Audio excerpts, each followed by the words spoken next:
Hi, and welcome to the All Things ITSM Global Podcast. We're coming to you from BMC Engage in Las Vegas. I'm Kirsty McGowan. I'm here with Charlie Betts. Kirsty. Carlos Casanova. Hello, Kirsty. And we're very pleased to welcome Matt Selheimer from BMC to join us this Glad to be here. afternoon. Welcome, Matt. Thank you. All right, Matt, good to see you again. And I would love to talk about digital enterprise management. Just would want to kind of understand from a high level, what is it? And you know, why is it important? We understand that we are in the middle of digital transformation. You know, technology is adding value throughout society, and that's accelerating. How's BMC addressing this with digital enterprise management? So digital enterprise management really has a few different aspects to it. So first off, it's our point of view on what an IT organization needs to be thinking about in terms of how it manages IT in the digital enterprise era, and the specific attributes associated with the management of technology in the digital enterprise, such as the importance of security and ensuring that all digital services are inherently built and hardened to meet the pressing security demands that we see in the headlines on an almost daily basis these days. It's built to be open, so not only open to working with other vendor technologies in addition to BMC's own technologies, but also open source technologies as well. That it's intuitive, that the solutions that IT is delivering to the business are actually able to be used without having to pick up a manual, for example. And so how do you actually deliver IT services that support those kinds of attributes? And we see there's 4 key dimensions to digital enterprise management to support that. The first is digital service management, which you can think is the next evolution of IT service management for the digital era. Digital enterprise automation, digital service assurance, and then digital infrastructure optimization. And it's our point of view that you need all 4 of those functions working together in order to be able to support the digital enterprise from an IT standpoint. And then at the center of those 4 disciplines has to be analytics, has to be policy and orchestration, tying those 4 different components together. So at one level, it's our point of view or our strategy, and another, it's also an architecture for how we think the IT organization should be structuring itself. So that's interesting. So, I mean, I look at it almost, more of a philosophy, an approach, to start bringing these things in.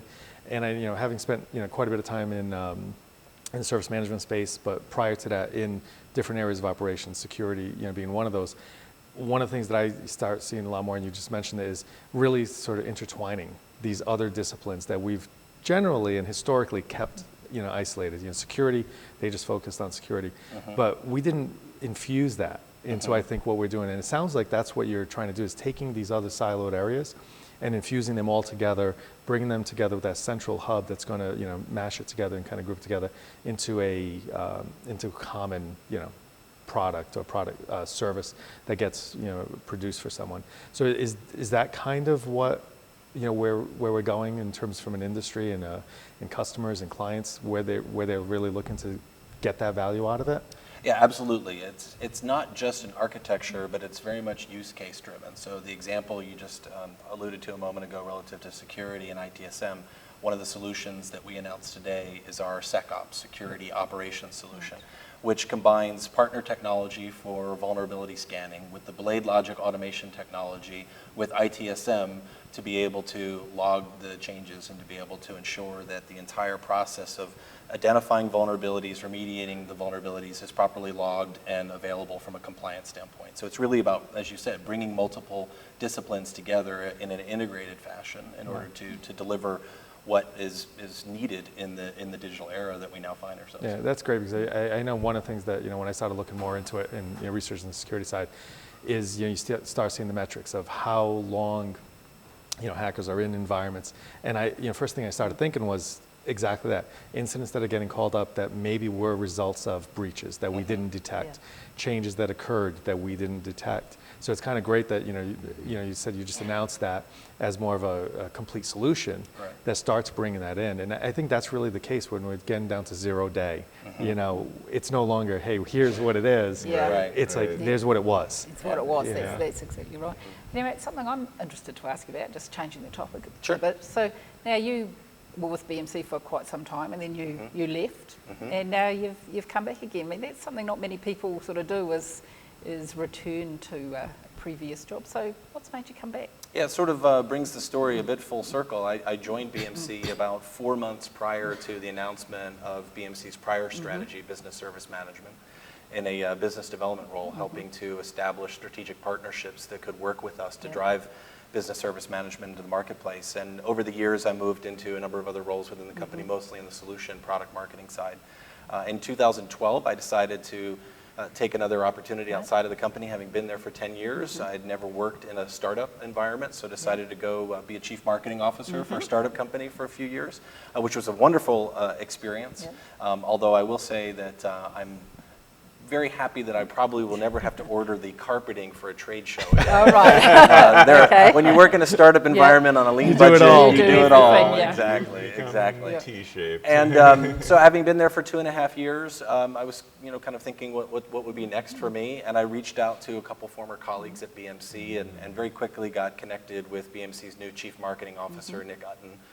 And Nick and I just had an immediate rapport, and the company was really looking for someone to help lead field marketing and demand generation programs on a global basis, but not someone who just had a marketing acumen, but someone who also knew the marketplace, knew the customers, knew the BMC products, understood the competitive landscape. So it was sort of the best of both worlds for me to be able to come back to BMC in a role where I could really leverage my prior experience at BMC and bring some new ideas and new thinking to the way in which BMC is projecting itself out into the marketplace and the way in which we're engaging with prospects and customers. Yeah, that's terrific. I would love to ask you, given the strategic nature of your perspective, big topic for me, certainly in my engagements, talking to my customers, is Agile and DevOps. And as I look at the kind of the tradition of IT service management, and then you can also bring in project management and to some degree architecture practices. I mean, it seems like Agile is just going to be is already transforming, many of these older ways of doing IT.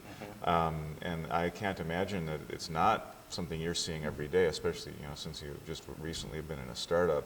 Yeah. What's the BMC's? What are you thinking in terms of engagement with the Agile world? Yeah, great question. So BMC has a number of different products that help to address the DevOps marketplace.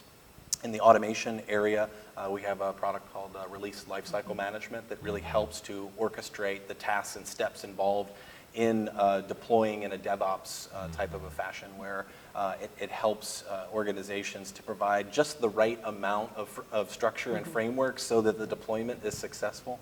I'd like to say that we live in an on-demand world.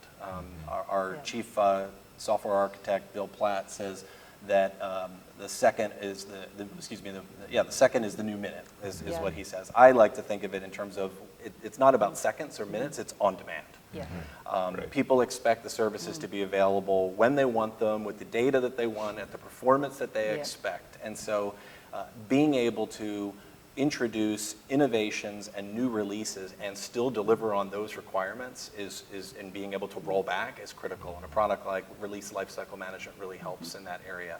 Another area that doesn't get talked about as much in the DevOps community, and I think it really deserves a lot more attention, is workload automation.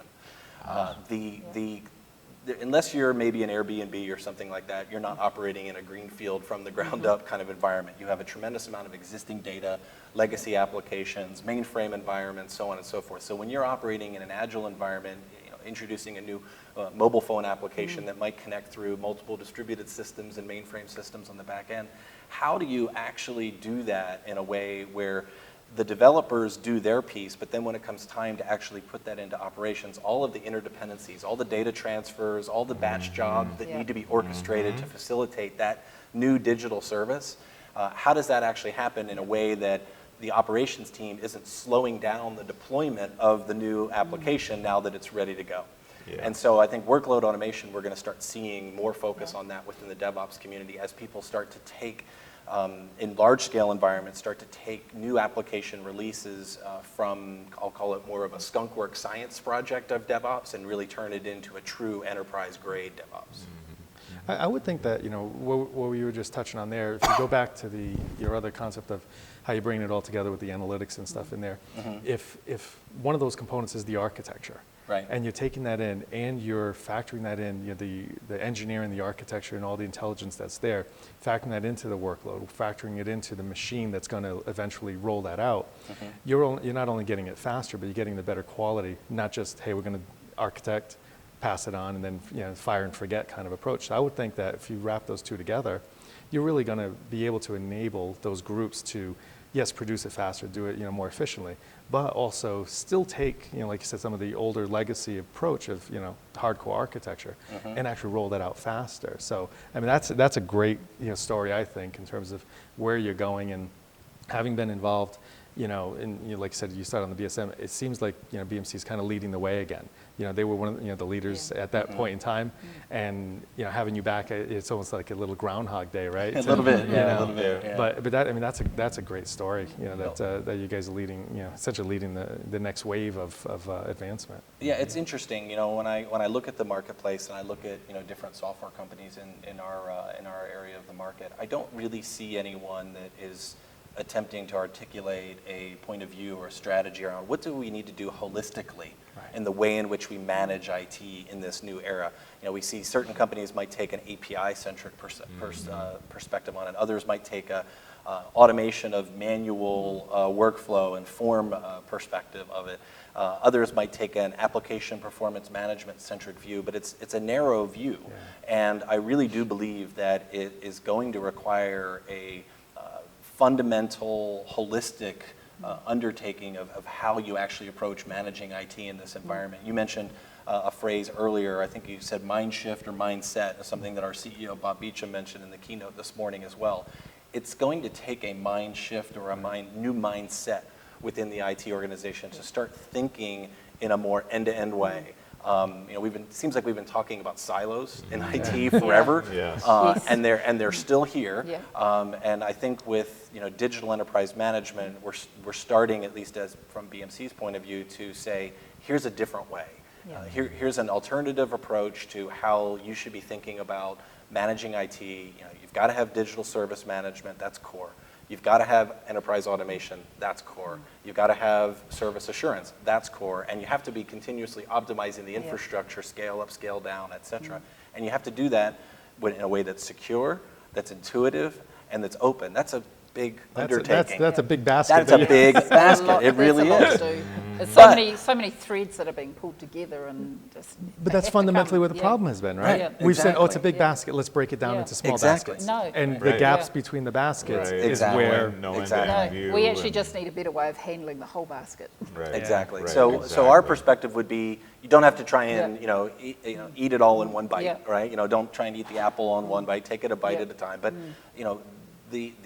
the fundamental shift for BMC in our positioning is that we want to be the company that those that are taking a digital services first mindset looks to BMC as their core partner, as the IT management software company that can work with them to make that a reality.